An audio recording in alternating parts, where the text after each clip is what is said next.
Coming up on this episode of Don't Panic, we talk about the Amazon Fire phone. Is it something you should buy? And can you have too much Amazon in your life? We also talk about T-Mobile giving away phones and being a little sneaky with that net neutrality. We also talk about BlackBerry's awkward square phone. We also talk about Dropbox, Google I.O., and some awesome picks with special guest Travis Kovacs. You're not going to want to miss this one. It's Don't Panic, and it's coming up next. This is Don't Panic, episode number 52, recorded June 23rd, 2014. On Amazon's phone adventures, the Square BlackBerry and T-Mobile loses their mind.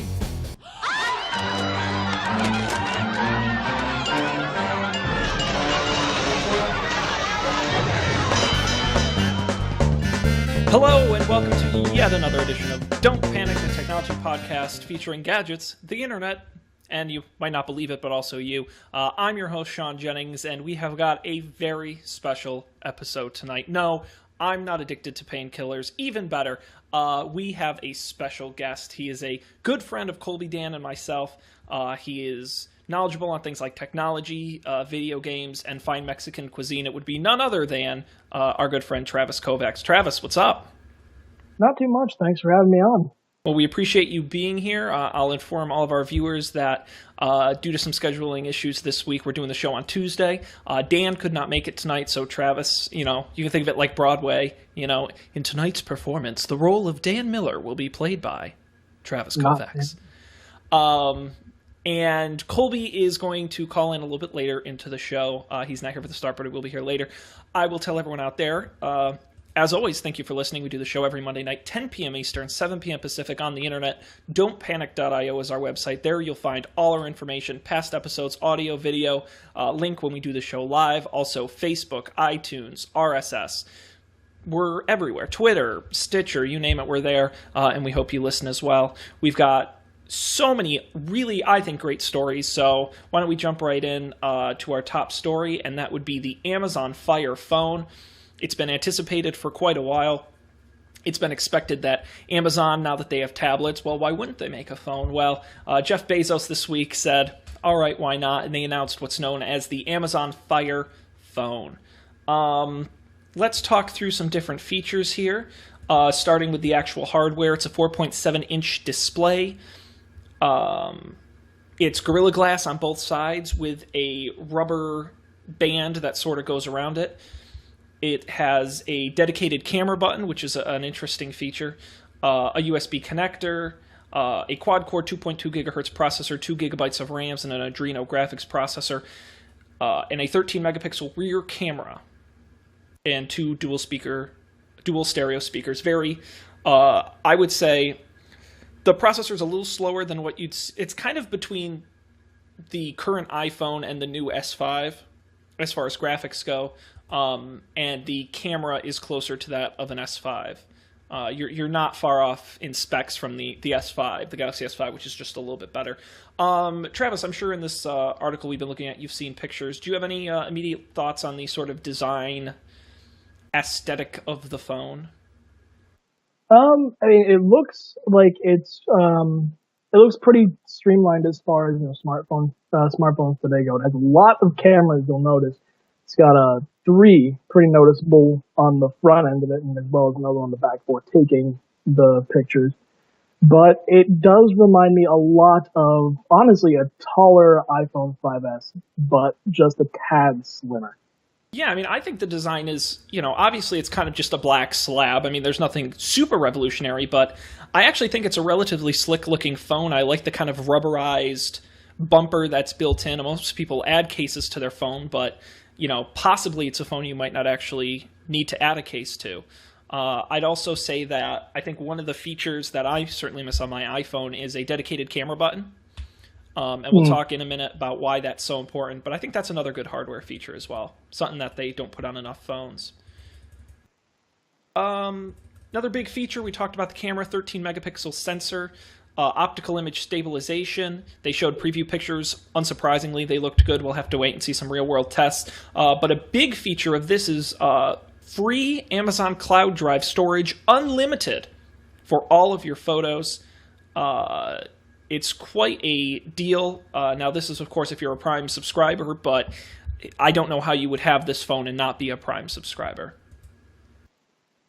Um, let's see, we're talking tangle-free earbuds. They made a big deal. Dolby Digital Surround, ultra-thin, tangle-proof cables, and magnetic earbuds that stick together, which I want to point out I had on my Zune HD several years ago. Yes, I had a Zune. Oh, Sean. I loved my. You know what? I don't care what anyone says. Too little, too late. But the Zune HD was a great product.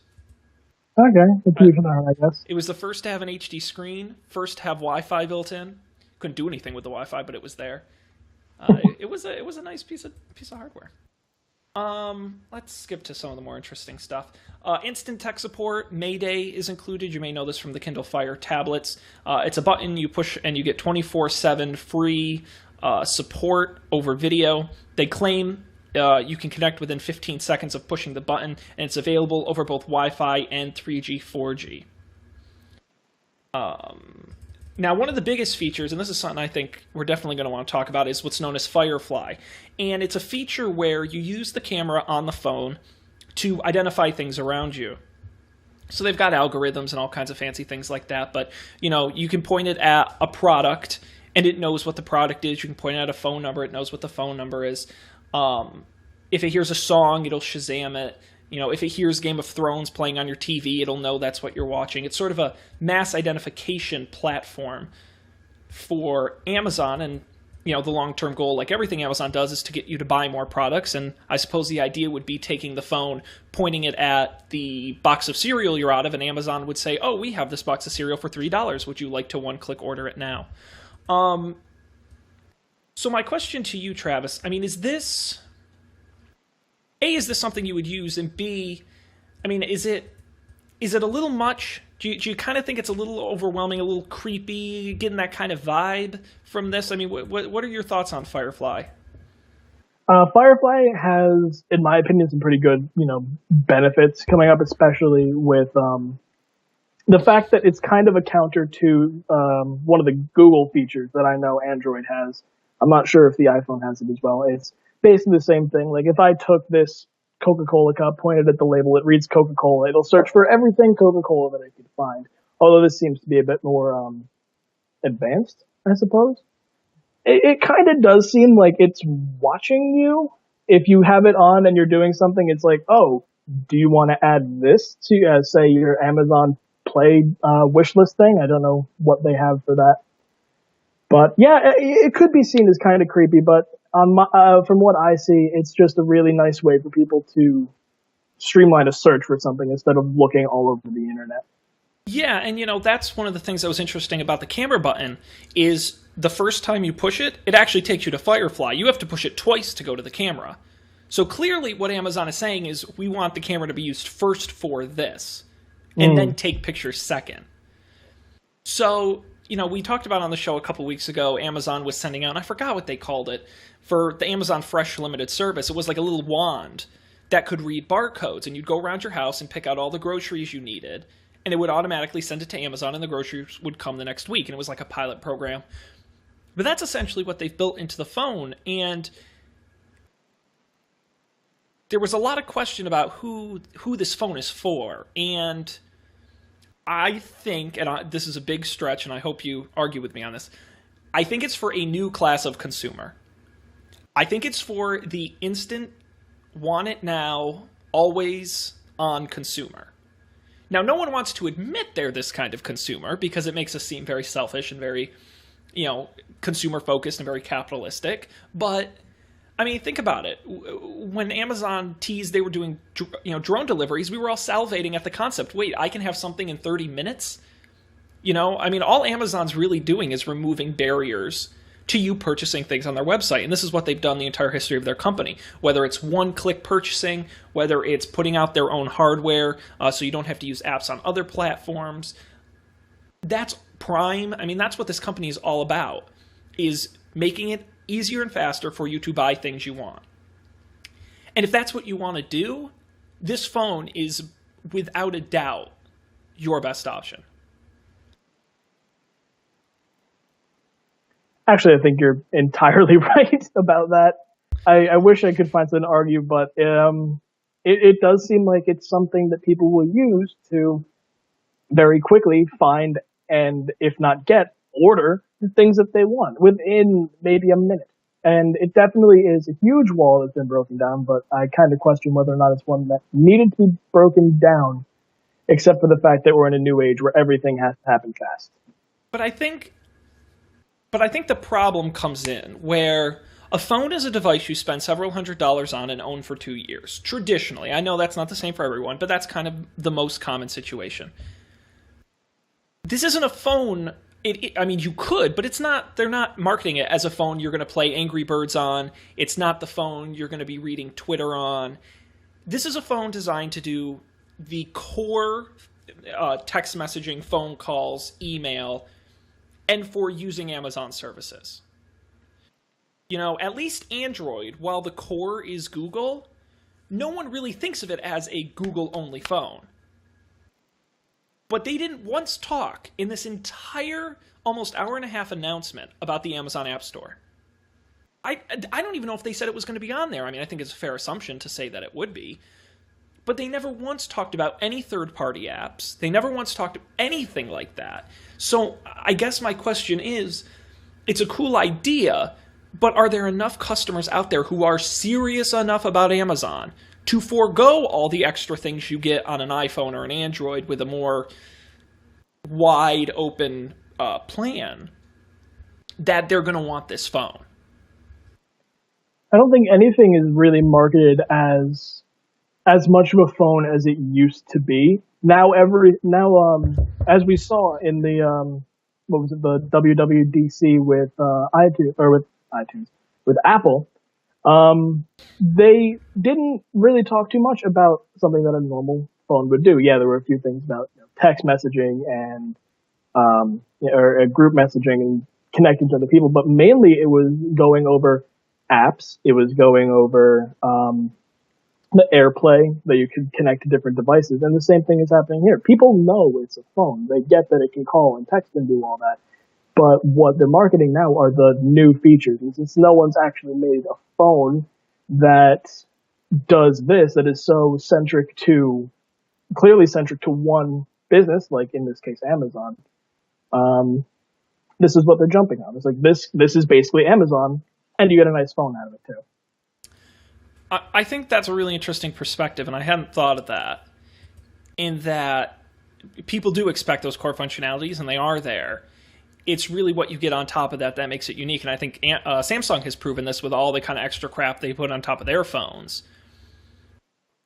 But I guess, I'm trying to think how I want to word it. I guess what's interesting to me is, well, let me put it this way. It runs Fire OS, the same operating system that runs on the Fire tablets. It's a modified version of Android that has no Google apps and runs the Amazon App Store.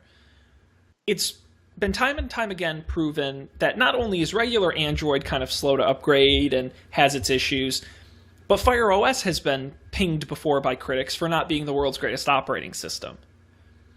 Do you think people are willing to forego the comfort of Android or the comfort of iOS for a little used, little known, and often buggy operating system for these extra features?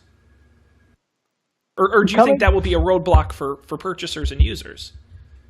It definitely is a roadblock. I mean, from my perspective, I'm used to Android. I'm used to iOS. I'm not so sure how I would feel switching to something completely different in that way. And it's definitely, they definitely would have to put in a lot more than just ridiculous amounts of Amazon features to compete with some of the more commonplace, I guess, phone operating systems.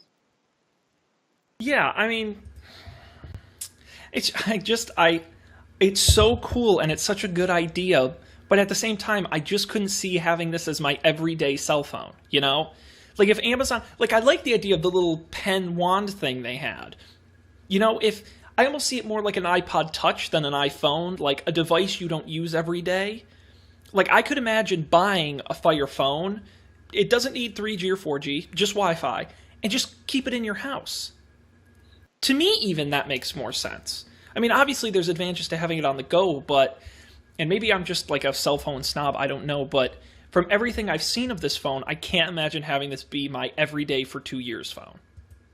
Yeah, you're right. I don't think I could. I don't think I could do the same thing. Which really bugs the hell out of me because I was watching the announcement and I'm like, I want all of this. Like, if they released Firefly as an app for iOS. Yeah, I was just thinking, can you make an app of everything you've just said? Which they could. I mean, they absolutely could. There's a few hardware features that I don't think they could do. I'm sorry, I'm multitasking because we are adding America's favorite technology co-host to the call. That's right. As soon as we get him in here, it would be none other than the Colbster, Colby Rabideau. Colby, can you flip your video off and on again for us? Yeah, I can do that.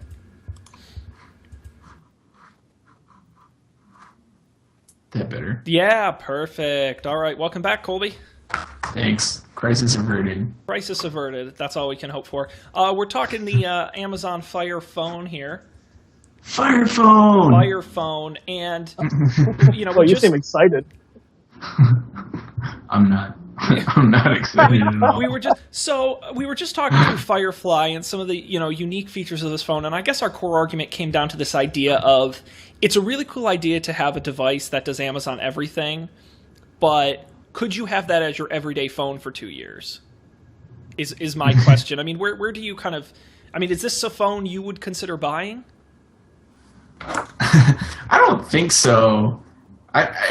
For no, like...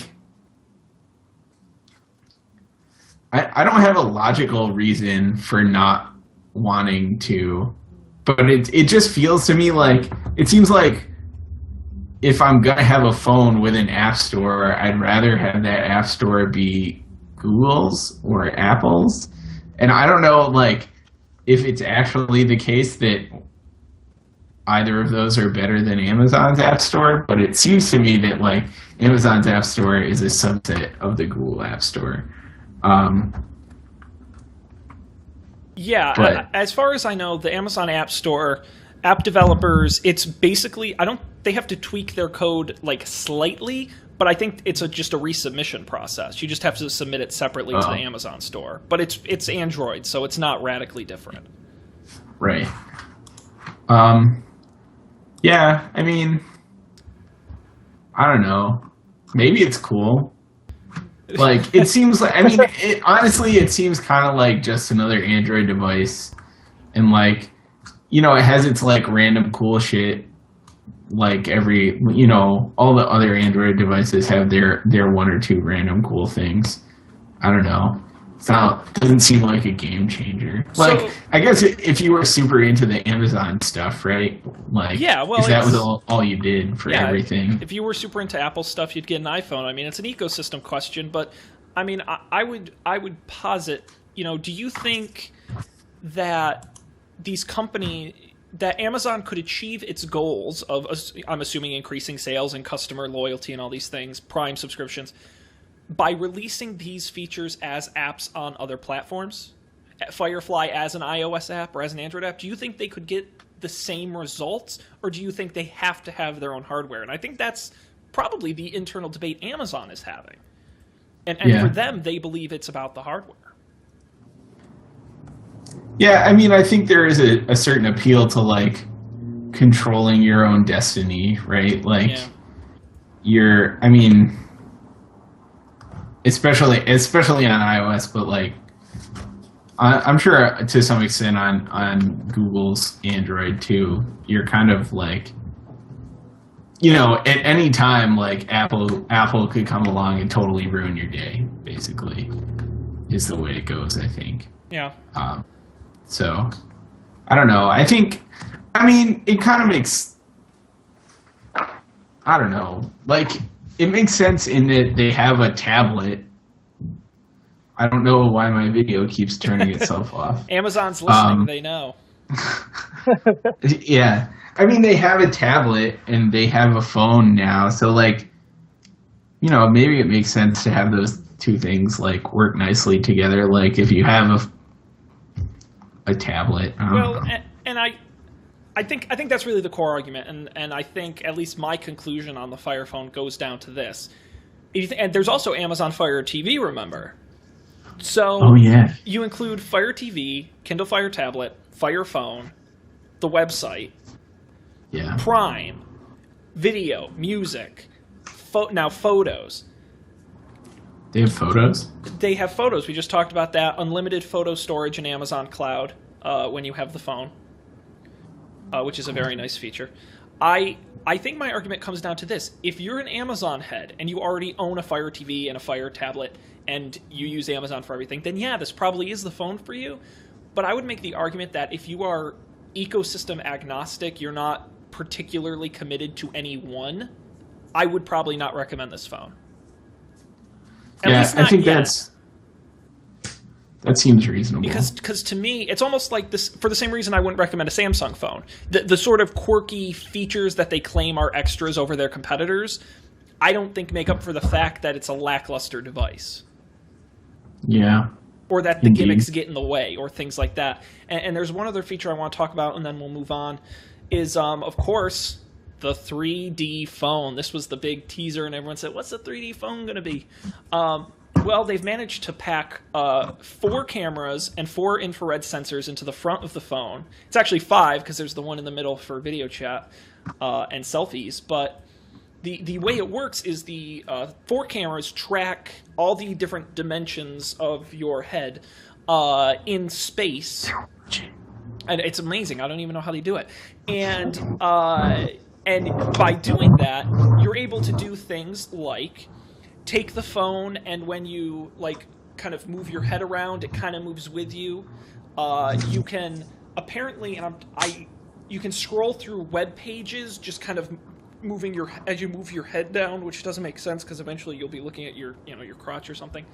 It seems a little ridiculous. I don't think I could. I think it'd be really too weird to see someone walking down the street just doing this all day. Well, but it's and if he's listening to music, yeah, but that can Samsung's had that feature for years though, and I don't remember if it tracked your eyes or it tracked. Oh yeah, you remember you used to Samsung has all kinds of features like that, where it'll keep the screen open if you're looking at it, if it can see your face, and there are things like you can wave at it and it'll do stuff. Yeah, I didn't hear about that. That's still kind of weird to me. I don't think a phone should be that immersive to what you personally are doing. You need to do something. Just click the button. Tell it to do it. You don't need a camera for it. I think the only thing to me that's promising about this is that Samsung will throw any feature on a phone. They literally don't care. Their standards are shockingly low.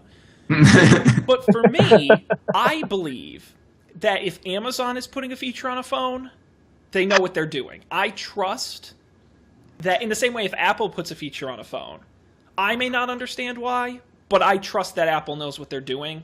And, maybe Amazon's too new to the hardware game, I'm not sure, but they must know something we don't. And I'm going to have faith in Amazon that they have some kind of plan for this that makes it worth it. Now, it could be the fact that, they're going to use the 4 cameras to use facial recognition and track everything you do and everywhere you go just to sell you more products. It's a real possibility. I can see it happening. But as far as using it to scroll and to play games and things like that, I don't necessarily buy that. I think they've got to do better. Yeah, that's fair. I don't know. I mean, that one does seem kind of gimmicky. Maybe, I don't know, maybe there are cool applications of that sort of thing in the future, but I don't think these are the cool applications.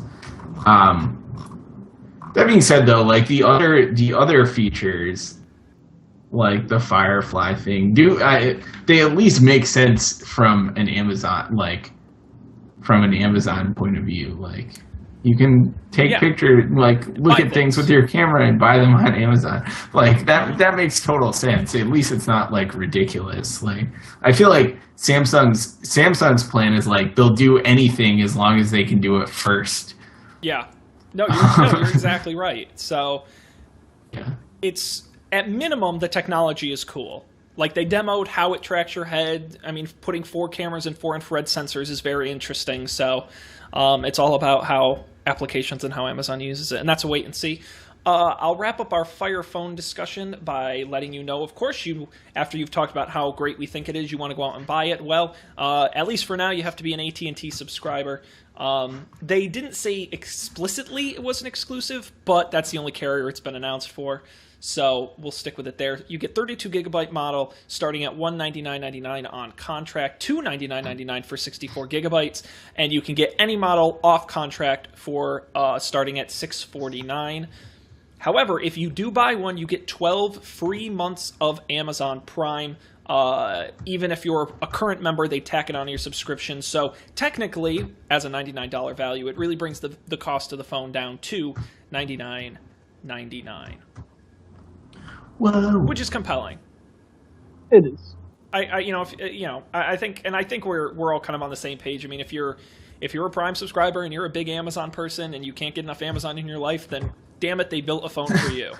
I guess the question is, like, are there big Amazon people? Like, I'm a big Amazon person in that, like, when I buy things, I buy them from Amazon. But, like, I don't know. Are there people who are really? I guess there must be, or maybe. I don't know. I think there are, and I mean, I'll be the first to admit, if it were available on my carrier. See, this is the problem. There's all these barriers. If it were on my carrier and it wasn't running Fire OS, but still had these features, I would seriously consider it. Firefox OS, or Firefox OS, Fire OS, very different.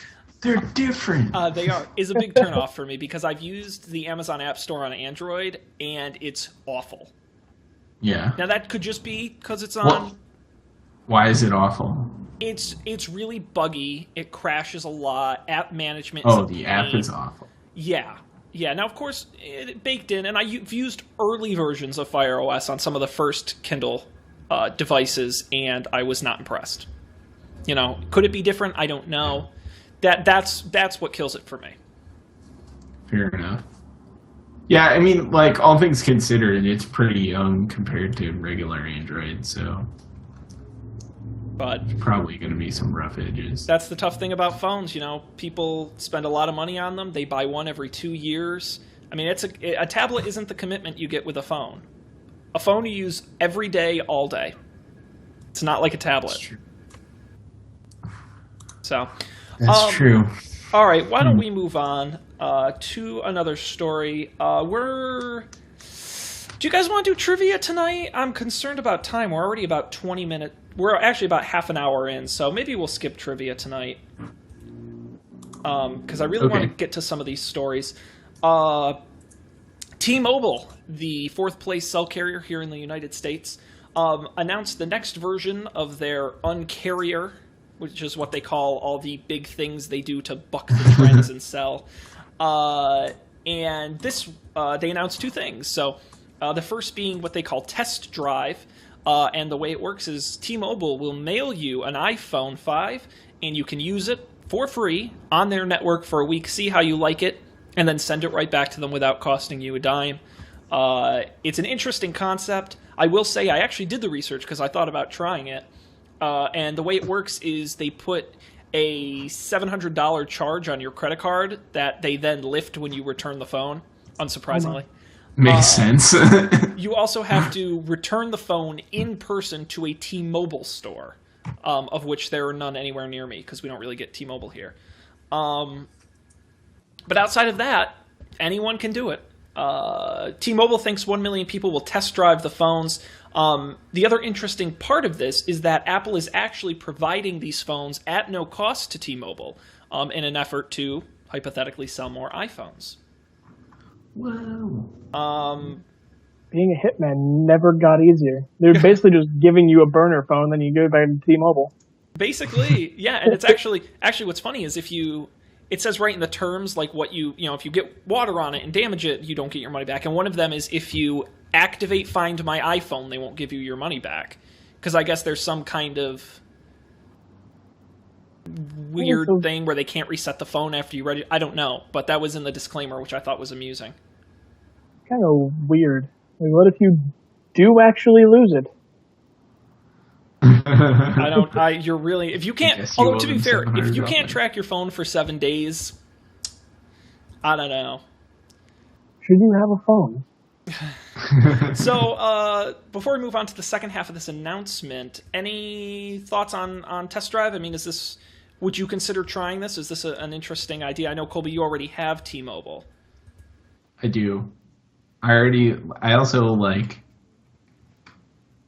I don't know, I already have an iPhone. I feel like, I don't know. I'm trying to think about like why someone would want to do this. And I guess maybe part of it is the switching networks thing. I think that's obviously probably T-Mobile's hope, right? That like you can try it for a while and find out like, oh, T-Mobile doesn't actually suck that much where I am. Where you are. But oh yeah, I mean I meant the hypothetical like person that I was being, but also where I am. It's not bad at all because I have actually it's not bad here either. I've seen and I think that's the perfect argument for why T-Mobile of all companies would do this program. I mean, why are T-Mobile and Sprint struggling? Well, Sprint has a reputation for terrible customer service, and T-Mobile has a reputation for having no coverage anywhere. Those may not be true, but I think those are the reputations. I mean, people ask me all the time, I see ads for T-Mobile, and I tell them, make sure they have coverage in your area. It's not as broad as other networks. And what's the only way you can combat that? Either word of mouth from friends, which if no one in your area has tried T-Mobile because they're afraid to, so why not send someone a phone and prove them wrong? Right. Yeah, and then like if you have a friend that tells you make sure you check their coverage because they might not have it in your area, it's like you don't actually go and check the coverage, you just don't get T-Mobile, which is like. And those maps don't, the maps online, they show where it's all pink and, we've got coverage. I don't know how really representative those are. Once you start throwing in different towers and mountains and things like that, I don't think until you actually hold a phone in your hand can you really know how the coverage is in your area. Yeah, I'm sure there's like coverage. There's like you can make a phone call. and like my parents' house, I get like pre-edge data, whatever that was called, like like first G, I guess. Yeah, so I think it's a really cool idea, and I've always been a big fan of these things T-Mobile are doing to try and be different. That was going to be our trivia this week, was to see if you could name all the other, because this was Uncarrier 6, and if you could name all the previous things they had done. Oh, interesting. To make them different. Oh, I would know none of them. Can you list them off real fast? I can. Let me open up the article here that has the list. So the first was what they called Simple Choice, which was just essentially simplifying cell plans into one plan. The second was what they called Jump, and that was where you put zero down on a phone and paid for it each month.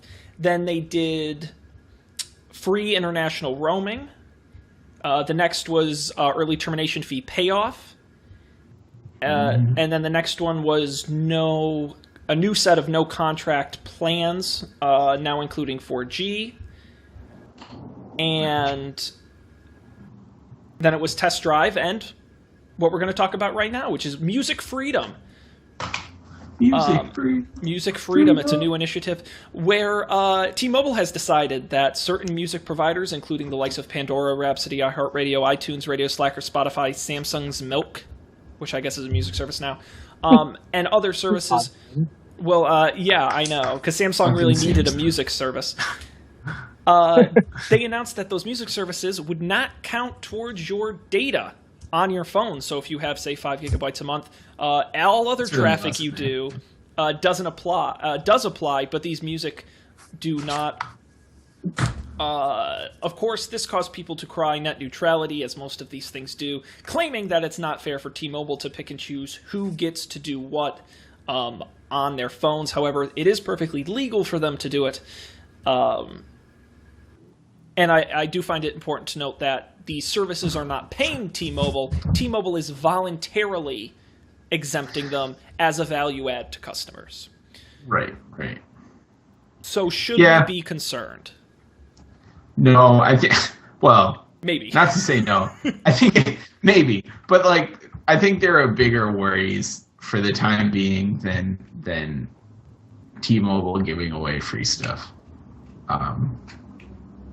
Yeah, it might be if, say, larger carriers start doing it with some kind of money transaction, like if right. Like if Verizon or AT&T decided, hey, Spotify, you want to pay us for free transfer? I wouldn't be using Spotify. That wouldn't be fair to any of the other music players. So for now, it's not too much to worry about, being as T-Mobile is, sorry Colby, not as popular. But doesn't matter to me. I get all this crazy free shit, so. So for now, I agree with Colby. It's not too big of a scare. Yeah, I mean, I was actually AT&T has come right out and said that they plan to make it available for companies to pay to exempt their traffic. And I was kind of surprised that Amazon didn't do that for things like Mayday and Firefly and pay to make that data free for consumers. I was almost expecting that. But to be honest, of all the scenarios of sketchy data allowances, I feel like this is the best one you could have asked for. Because T-Mobile is voluntarily doing it. They're not purposefully picking any specific companies. It's great for consumers, great for these companies. I understand it's a slippery slope, but I don't think this particular slope is all that is all that slippery. I think it's there's friction. I agree. Like mildly this is like. Right.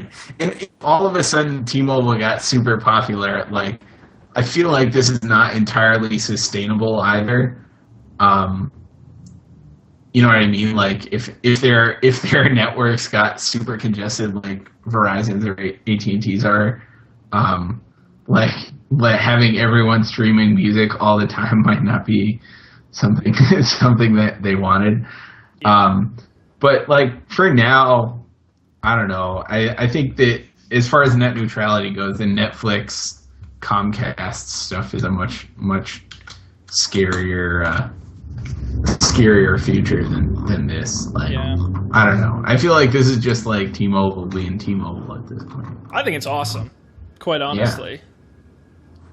Yeah. I feel like I don't know. I don't even need unlimited data anymore. Oh, because most of it's music.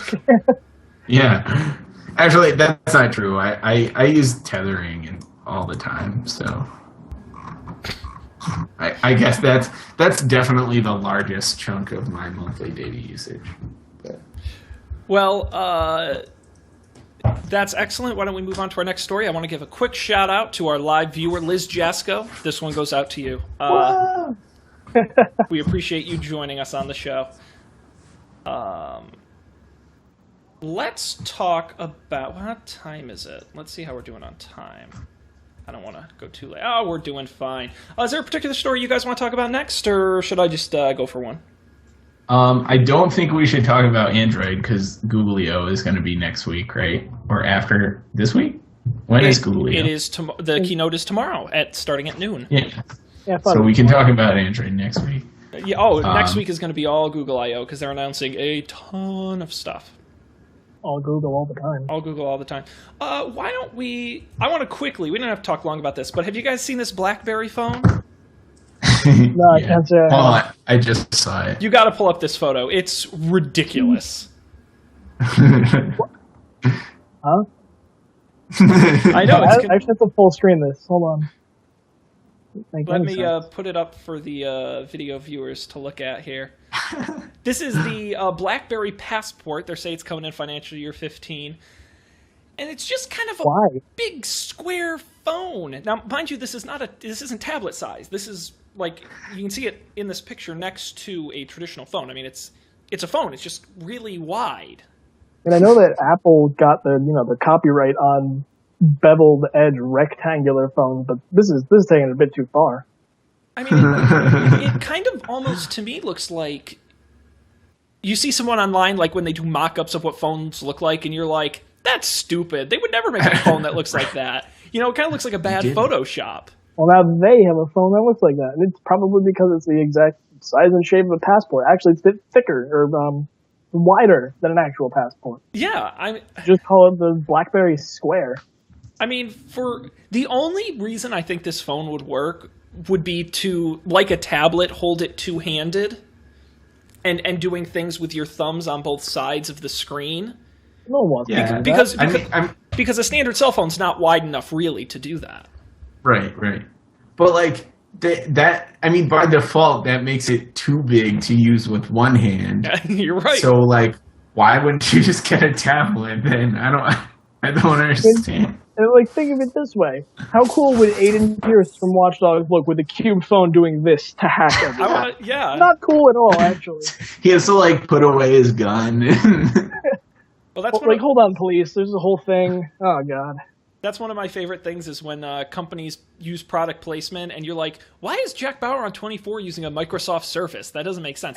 I really hope they put this in like Gossip Girl or some ridiculous like, you know, Teen Wolf or some show like that. Just because I want to see like kids in high school be like, check out my new Blackberry. That's my secret hope because that would be hilarious. New passport. Yeah, they have the new passport. Wow, that's wide. It doesn't look stupid. It looks stupid. All right, one more story. You want to talk Dropcam or OneDrive? We can talk about the escalating storage wars or the escalating Google buying everything wars. I like that second one. All right, let's talk Dropcam. Yeah, I agree. So it's a little complicated, but we'll start from the top. So have you heard of Google? No. Okay, well, we're going to have to go way back if you don't know that. So there's a company called Google. They have a search website and self-driving cars and the like. And a while back, they acquired a company called Nest. This was a company that made cool things like internet-connected smoke detectors and thermostats. Well, this week, Nest bought Dropcam. So technically, Dropcam is owned by Google, but it was really Nest that bought them. It's a little complicated. If you're not familiar, Dropcam is a company that makes home and business monitoring cameras. They've been around for 5 years. These are cameras that over Wi-Fi you kind of just stick around, and they stream 24 hours a day to the internet.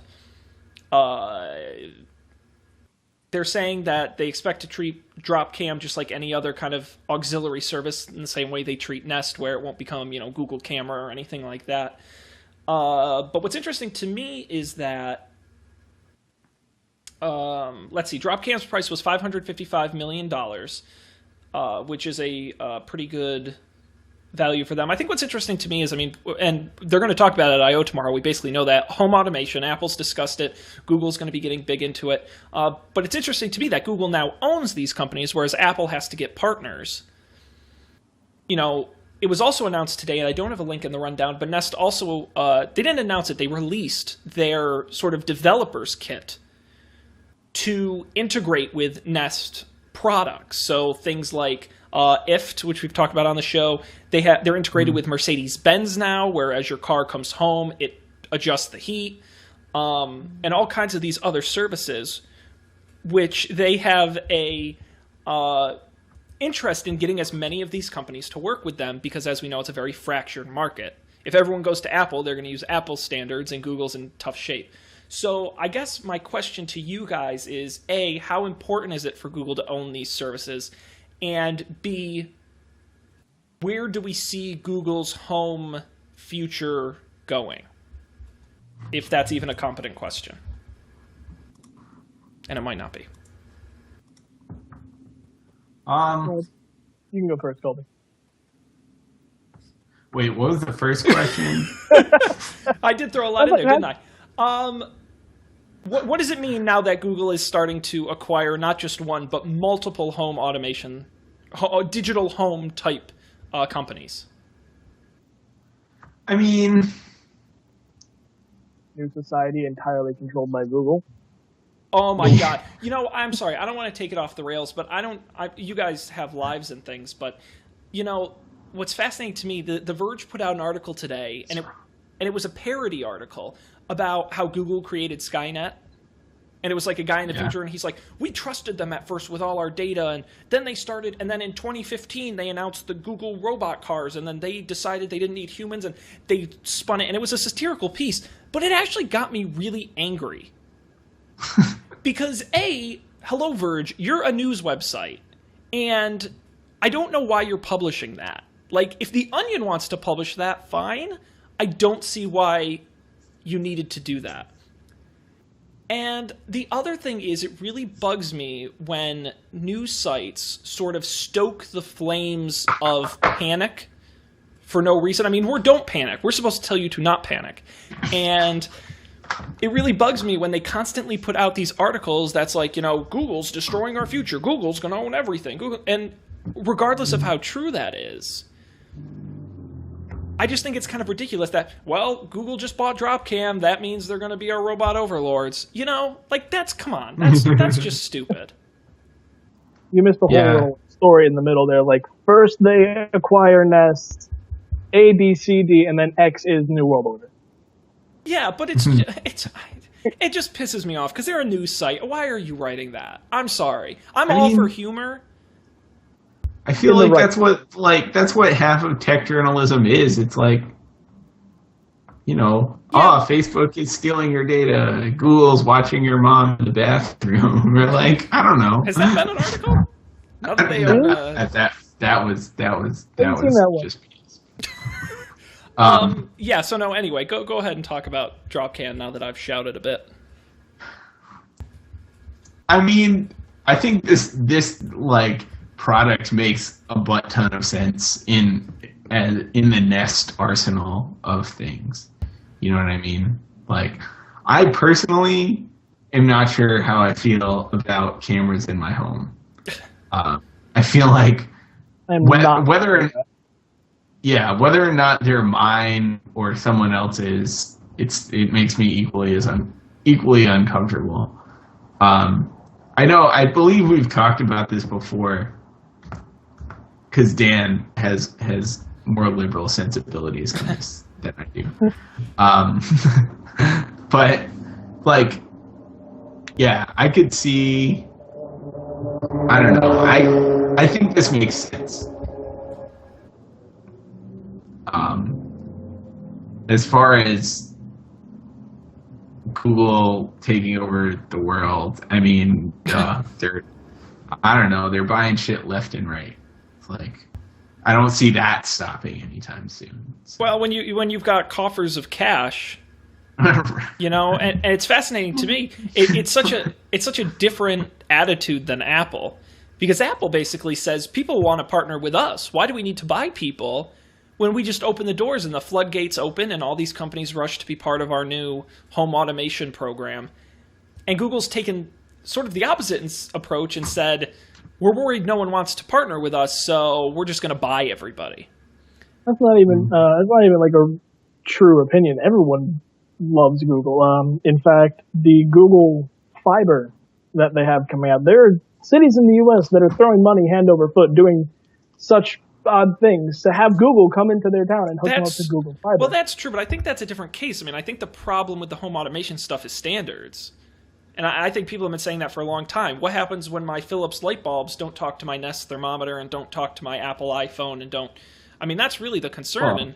And it's, to me anyway, it's a barrier to entry into buying these products. Am I wrong?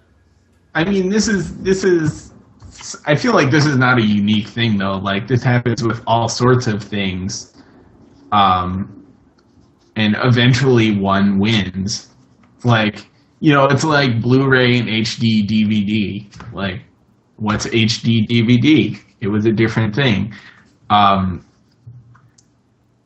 don't know. Like, I don't think a lot of this stuff is really avoidable because,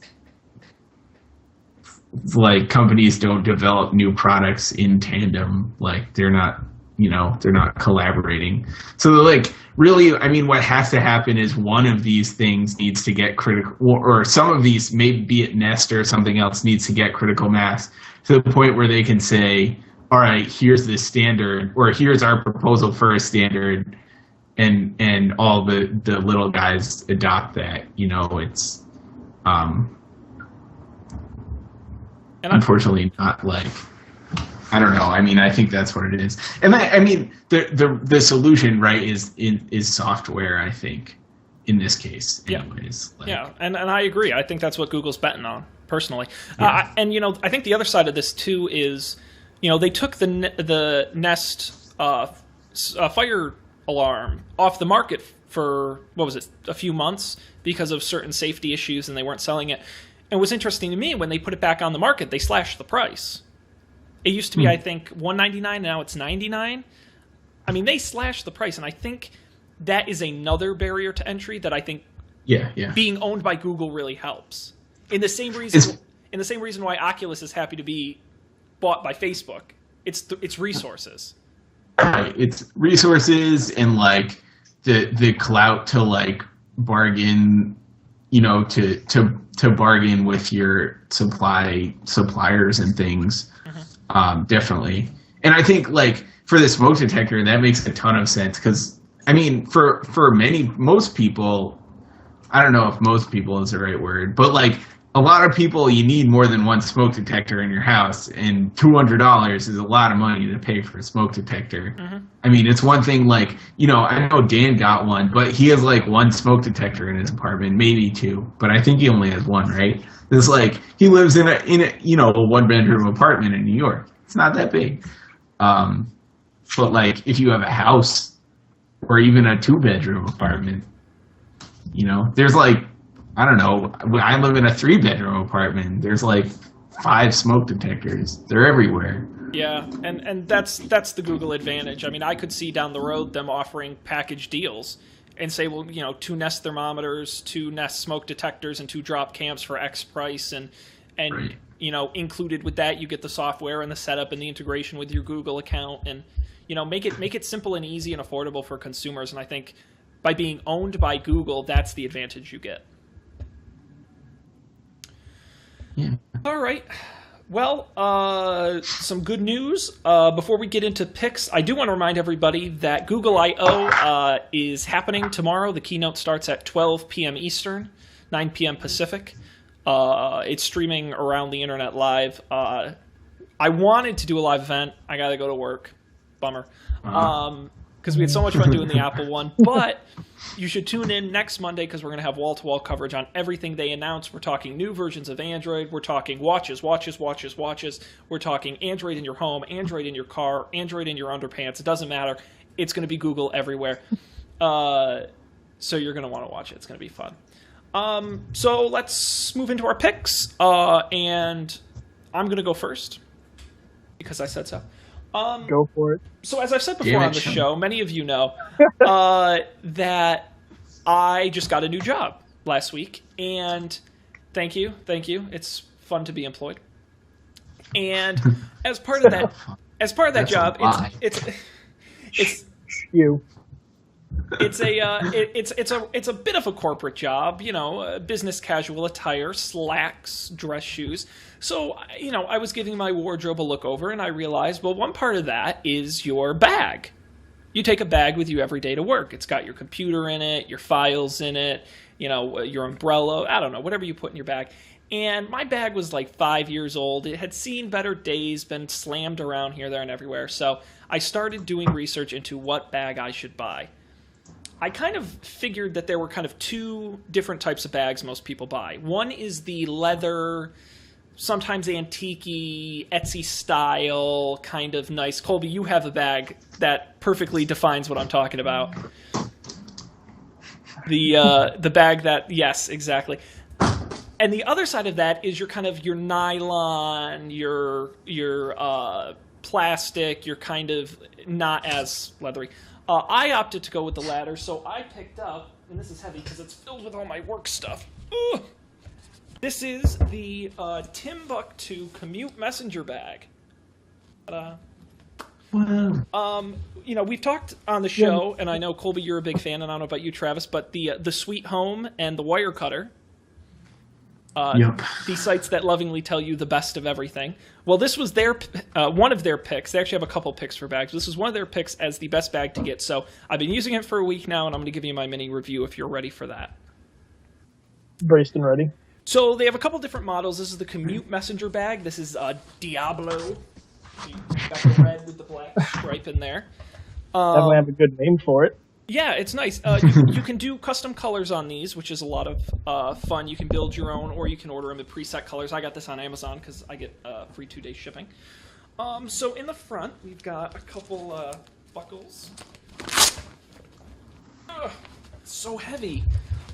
So you see, you've got a pretty good-sized pocket in there. I've got a thick book, my pad, and it's got, like any bag, thousands of pockets for all your stuff.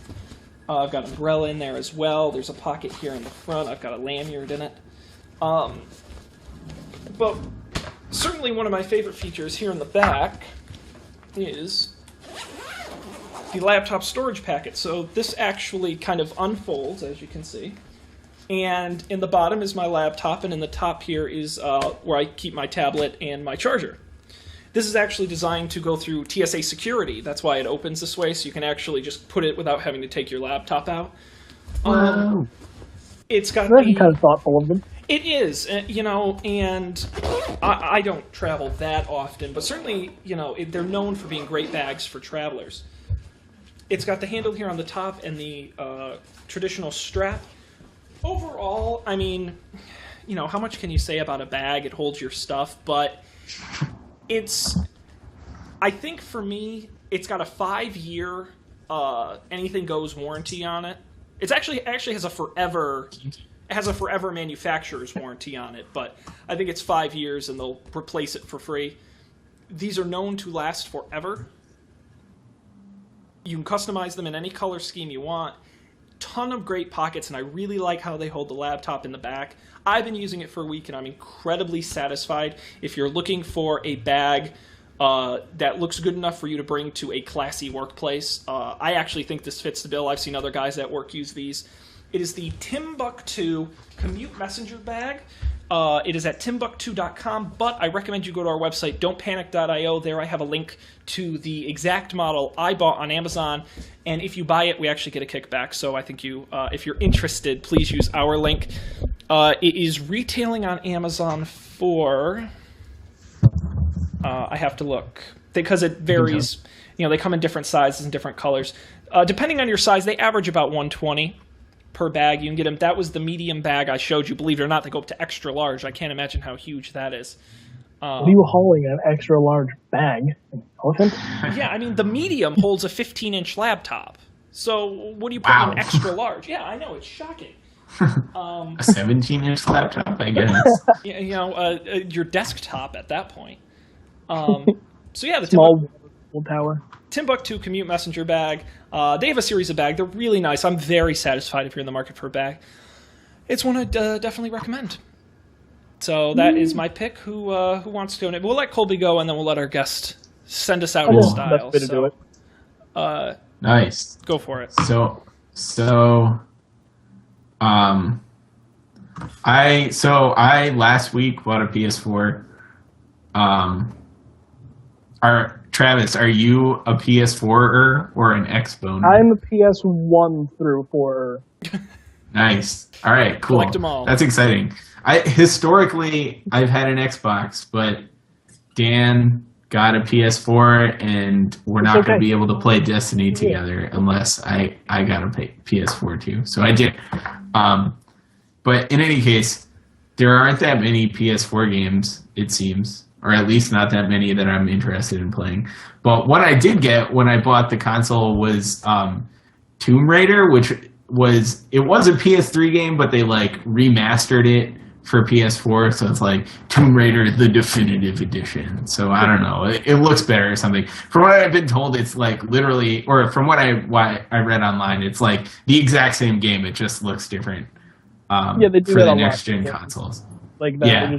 PS4 and hey, the graphics much better. Yeah. So I will say the graphics were great. It looks awesome. But also the game was fun as hell. It was really great. I don't know, you get to kill stuff and jump on stuff. Cool. it's hard to describe why I liked it. It's kind of interesting. Like the story is supposed to be like an origin story kind of thing, like Batman Begins style, where like you play this like young, inexperienced Lara Croft who gets stranded on this island and like gets really freaked out about stuff at first, and like by the end she's like this cold-blooded killer. It's kind of interesting. But in general, it was satisfying and really fun to play. So if you got a PS4 and haven't played Tomb Raider, check it out.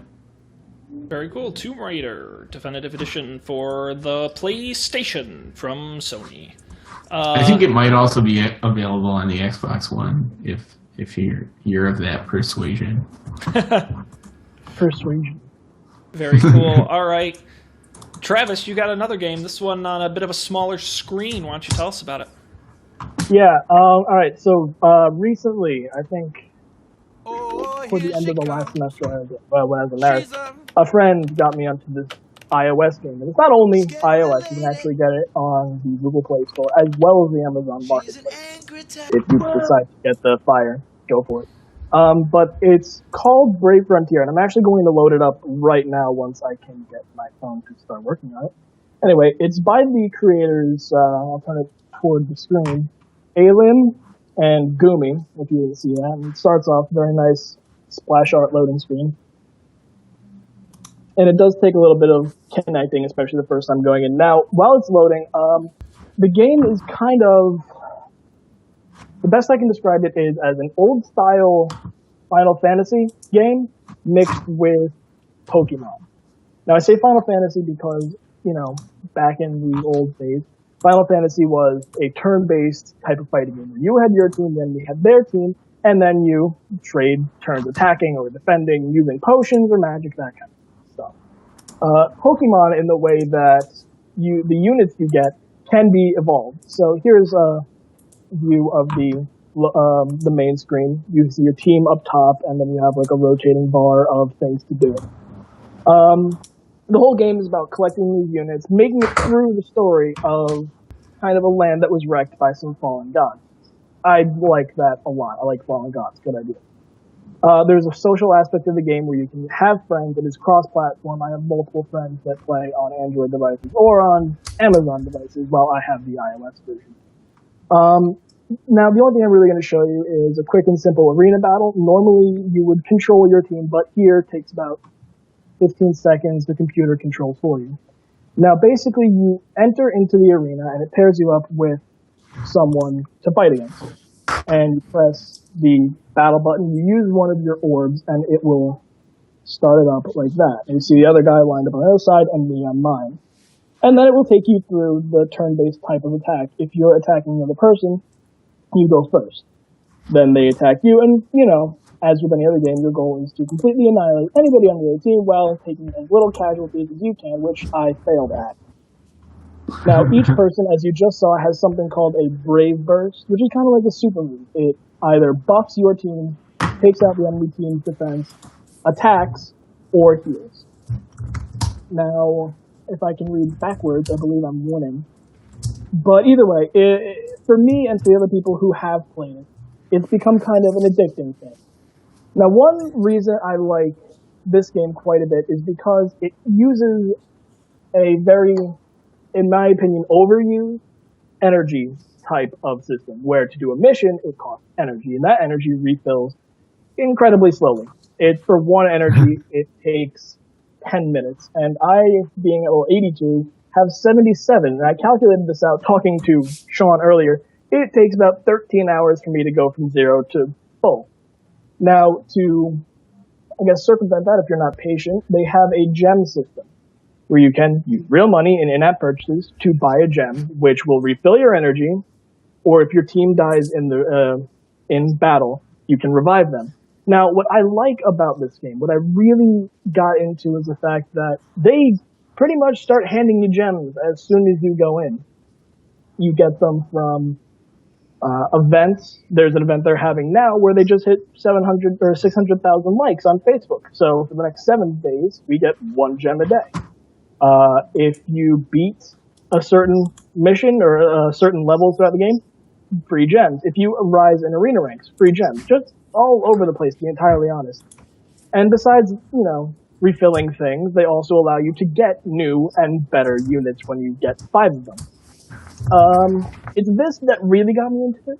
The fact that in-app purchases are not mandatory. There is a dedicated Reddit to the game. And on this Reddit, there is a legion of free-to-play players, of which I'm a part. And they and I have not spent a dime on this game. And we are actually not doing too bad.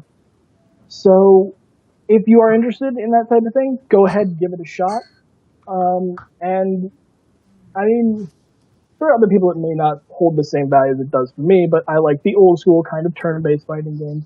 And it's really refreshing for me to see in-app purchase type of app that doesn't force you all the time to make in-app purchases. Very cool. My only question is, if I challenge you in the game, will you go easy on me?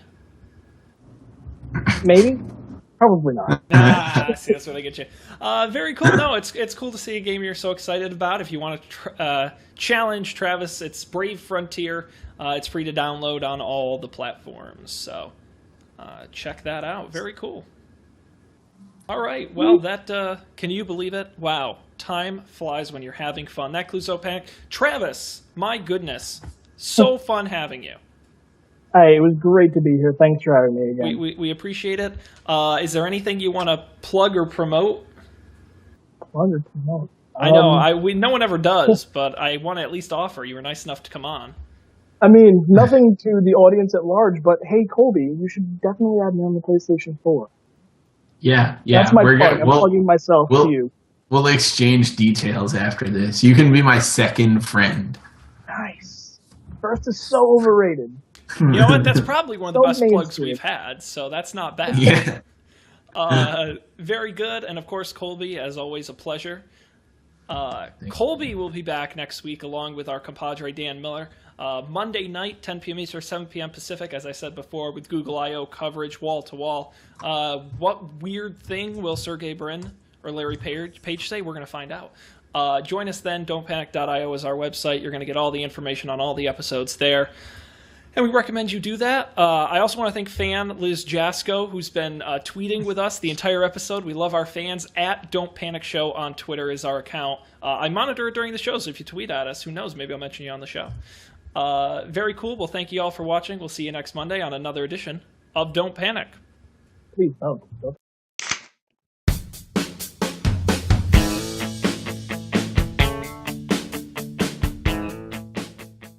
This show is brewed fresh weekly by the Coffee and Beer Podcast Network. Get all our shows at our website, coffeeandbeer.tv.